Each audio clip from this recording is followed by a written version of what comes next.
तो देखिए अपनी first unit and second unit already complete हो चुकी है। देन हम अब देखने वाले हैं कि हमारी जो थर्ड यूनिट है वो क्या है, मतलब कि किस तरह से उसमें क्या क्या चीज़ें हम पढ़ेंगे एंड कौन कौन से टॉपिक है, क्या क्या चीज़ें हमें उसमें कवर करनी होगी, कौन से टॉपिक इंपॉर्टेंट है कौन से नहीं है, किन चीज़ों पे हमें ज़्यादा ध्यान देना है। सारे डाउट्स आज हम क्लियर कर लेंगे।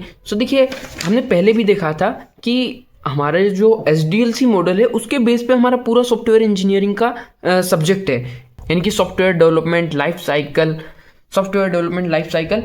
अब भाई इसमें जो चीज़ें थी, यानी कि पहली थी हमारी प्लानिंग, देन डिफाइनिंग यानी कि रिक्वायरमेंट स्पेसिफिकेशन, देन डिज़ाइनिंग। तो देखिए requirement specification, requirement elicitation second unit थी हमारी, एंड सेकंड यूनिट हमने कंप्लीट कर ली। Then software development life cycle की ही थर्ड फेज है डिज़ाइनिंग, और हमारी थर्ड यूनिट भी है सॉफ्टवेयर डिज़ाइनिंग।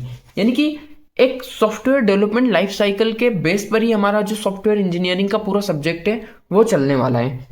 देखिए software designing, the software designing process हमारा जो पहला टॉपिक होगा इसमें, कि डिज़ाइनिंग प्रोसेस क्या होती है वो चीज़ें, यानी कि डिज़ाइनिंग एकदम एक्चुअल डिज़ाइन करते हैं इसमें, यानी कि हमारी जो थर्ड स्टेज होती है सॉफ्टवेयर डेवलपमेंट लाइफ साइकिल की, एक बार हम उसे देख लेते हैं repeat. In this stage the requirement are turned into a technical blueprint, यानी कि हमारा जो एक्चुअल सॉफ्टवेयर है उसे हम टेक्निकल ब्लूप्रिंट में उतारने वाले होते हैं यहाँ पे।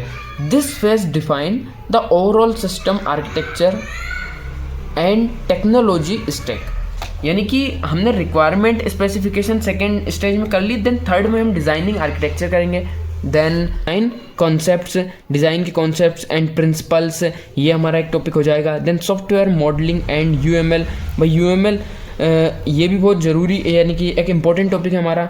देन आर्किटेक्चरल डिज़ाइन क्या होता है, आर्किटेक्चरल व्यू क्या होता है, एंड स्टाइल्स क्या होती है।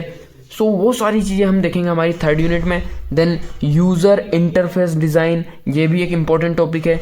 Then functional oriented design, SASD component क्या होते हैं, SASD कंपोनेंट बेस्ड डिज़ाइन क्या होती है, एंड डिज़ाइन मैट्रिक्स। यही सारी टॉपिक है जो कि हमें थर्ड यूनिट में पढ़ना है। ज़्यादा बड़ी नहीं है हमारी थर्ड यूनिट, इजीली कवर हो जाएगी।